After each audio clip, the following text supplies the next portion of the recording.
Video तो शुरू करते हैं। आज सत्य की तलाश में जो किताब डॉक्टर प्रशांत काकुले ने लिखा, उस किताब की द्वितीय अध्याय की शुरुआत हम लोग कर चुके हैं और इसके थोड़े पार्ट और बचा हुआ है, वो कंप्लीट कर लेते हैं। मैं कौन हूँ? धारणाओं की कुछ सीमाओं पर विचार के बाद मैं कौन हूँ के प्रश्न पर हम वापस आते हैं। हम जिस इकाई को खोज रहे हैं उसके लिए वास्तविक में रियल वन की अभिव्यक्ति का उदाहरण करेंगे। वास्तविक में के निश्चित गुणों में से एक गुण है अनुभव करने की क्षमता। जिस प्रकार शरीर के विभिन्न अवयव और अंगों के अलग अलग कार्यों होते हैं, वास्तविक में का कार्य अनुभव करना है। वास्तविक में अनुभव करता है। जब मैं कहता हूँ कि मैं इस कमरे में हूँ, इसका कारण है कि वास्तविक में इस कमरे का अनुभव कर रहा है। हम एक 80 वर्ष के बुजुर्ग व्यक्ति का उदाहरण लेते हैं जो कहता है वो आज मौजूद है। वो ये भी कहता है कि उसे अपना बचपन याद है जब वो 5 साल का था।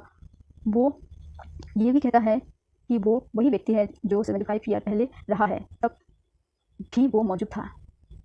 सबसे पहले हम समझने की कोशिश करते हैं कि उस वो का अस्तित्व प्रत्यक्ष संसार में है या अप्रत्यक्ष दुनिया में है। पहले हम प्रत्यक्ष संसार में होने की संभावना लें। 75 ईयर पहले वाले उसके शरीर का आकार ही नहीं बदला, पर एक भी अणु जो पहले वाले शरीर में था वो अब इस शरीर में नहीं मिल सकता।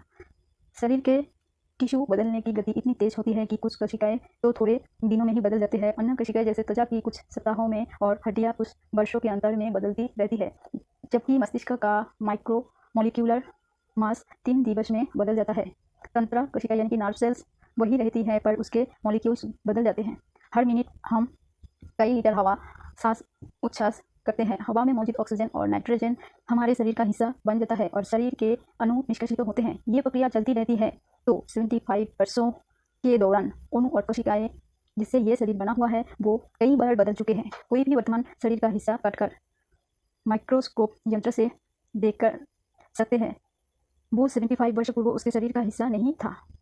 अगर 5 साल के लड़के के शरीर का कोई भी अंश 80 यार के शरीर में निरंतर नहीं चलता तो वास्तविक में 75 यार वर्षीय प्रत्यक्ष शरीर का और प्रत्यक्ष दुनिया का हो नहीं सकता, यानी वो अप्रत्यक्ष दुनिया का है। तो हम कह सकते हैं कि वास्तविक में अप्रत्यक्ष है या गैर भौतिक है, अर्थात मनुष्य की पंचेंद्रिय समझ के परे है। ऐसा नहीं कि हम पहली बार अपने भौतिकता से अलग स्वरूप के बारे में जान रहे हैं। हम भले ही शब्दों का प्रयोग ना करें, लेकिन बदलने भौतिक शरीर के शारीरिक ज्ञान के बावजूद हम व्यक्ति के अस्तित्व की निरंतरता को स्वीकार करते हैं। कानून भी भौतिकता से परे वास्तविक में विश्वास करता है। हम एक व्यक्ति के बारे में विचार करें कि उसने कई वर्षों पहले गुनाह किया था और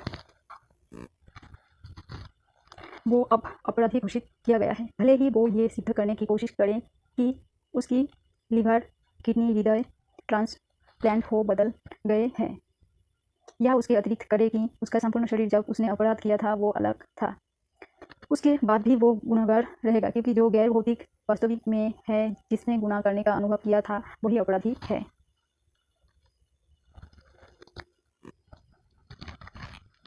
शरीर के बाहर होने की अनुभव, आउट ऑफ बॉडी एक्सपीरियंसेस।